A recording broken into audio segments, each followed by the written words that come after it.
Zini, so nandito po tayo sa shop at nandito po si Sir Chris para mag-upgrade ng lumang LED niya to Zenith Apex LED po natin. Okay, so sa mga naka-Toyota Avanza dyan na gusto mag-DIY installation ng mga headlights nila, ito po yung step-by-step video natin. Let's go!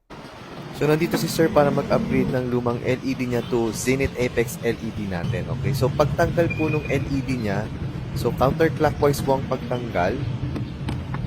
Then pwede na po natin matanggal yung rubber.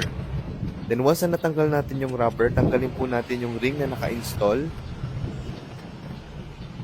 Then ipalit po natin yung ring ng Zenith Apex. Once na na-install na po natin yung ring, pwede na po natin i-lock yan. Then balik po natin yung rubber. Then pwede na po natin ikabit yung LED natin. Once na nakabit na natin yung LED natin, pwede na po natin ulit itong i-plug.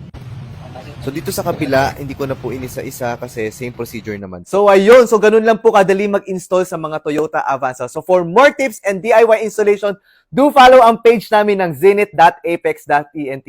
Thank you! Bye-bye!